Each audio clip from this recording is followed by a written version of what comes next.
ناظرین، ہزاروں سال پہلے بحر مردار کے جنوبی علاقے میں ایک شہر تھا۔ یہ شہر صدوم کہلاتا تھا اور یہاں کے باشندے صدومی کہلاتے تھے۔ یہ پرلے درجے کے بدکار، بے اما اور بڑے ہی ظالم لوگ تھے۔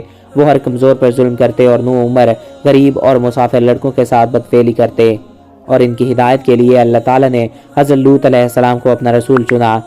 حضرت لوط حضرت ابراہیم علیہ السلام کے بھتیجے تھے۔ حضرت لوط علیہ السلام نے انہیں سیدھے راستے سمجھانے کی کوششیں کی، لیکن وہ لوگ آپس میں کہتے کیوں نہ ان کو اور ان کے گھر والوں کو اس شہر سے نکال دیا جائے، یہ لوگ پاک بننا چاہتے ہیں۔ اسی طرح کافی عرصہ گزر گیا جب وہ لوگ ظلم سے باز نہ آئے، اور اللہ تعالیٰ نے عذاب کے فرشتے حضرت لوط علیہ السلام کے پاس بھیجے۔ یہ فرشتے شام کے وقت نوعمر لڑکوں کی شکل میں حضرت لوط علیہ السلام کے گھر پہنچے۔ انہیں دیکھ کر حضرت لوط علیہ السلام سمجھے کوئی مہمان مسافر ہیں۔ انہوں نے سوچا کہ کہیں صدوم کے ظالم لوگ کو آنے کا پتہ نہ چل جائے۔ وہ جانتے تھے کہ ظالم لوگ ان لڑکوں کو زبردستی برے کام کرنے کے لیے بلائیں گے۔ ان کی بیوی غدار عورت تھی اور وہ ان لڑکوں کے بارے میں صدومیوں کو بتاتی ہے۔ فوراً ہی وہ ظالم لوگ آ گئے اور کہا کہ لڑکے ہمارے حوالے کر دیں۔ حضرت لوط علیہ السلام نے انکار کیا تو وہ لوگ لڑائی پر آمادہ ہو گئے۔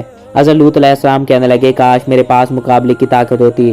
ان مہمانوں نے حضرت لوط علیہ السلام کو بتایا کہ فکر نہ کریں، یہ لوگ آپ تک نہیں پہنچ سکتے، ہم اللہ تعالیٰ کے فرشتے ہیں۔ یہ قوم آپ کی دشمن بن چکی ہے، اس لیے اللہ تعالیٰ نے ان پر عذاب نازل فرمایا ہے۔ انہوں نے اللہ تعالیٰ کا حکم حضرت لوط علیہ السلام کو بتایا کہ اپنے گھر والوں کو ساتھ لے لیں اور راتوں رات اس شہر سے دور چلے جائیں، لیکن آپ علیہ السلام کی بیوی نہیں جائے گی۔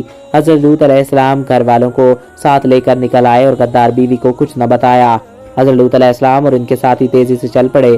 چند گھنٹے بعد وہ جب صدوم سے دور ایک محفوظ مقام پر پہنچ گئے اور صبح ہونے والی تھی، اس وقت ایک خوفناک عذاب صدوم شہر پر نازل ہوا۔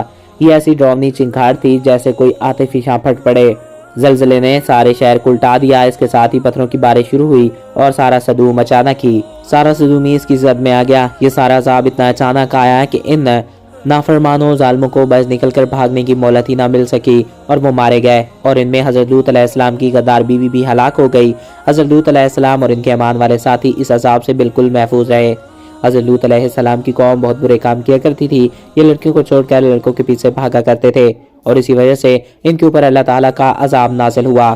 تو دوستوں، امید ہے آپ کو ہماری آج کی ویڈیو پسند آئی ہوگی۔ اگر آپ کو ہماری آج کی ویڈیو پسند آئی اور آپ کی معلومات میں اضافہ ہوا ہے تو ہمارے اس یوٹیوب چینل کو سبسکرائب کریں اور ساتھ موجود بیل کے آئیکن کو پریس کریں تاکہ نئی آنے والی ہر ویڈیو بر وقت اور بآسانی آپ تک پہنچتی رہا کریں۔ اور اگر آپ کسی بھی ٹاپک پہ ویڈیو دیکھنا چاہتے ہیں تو کمنٹ باکس میں اپنی رائے سے آگاہ کر سکتے ہیں۔ ایک نئے دلچسپ ایسے انفارمیٹو اور اسلامک ویڈیو میں پھر ملیں گے۔ اپنے پیاروں اور اپنے دوستوں کا خیال رکھیے گا۔ مجھے دیجیے اجازت۔ Thanks for watching. اللہ حافظ۔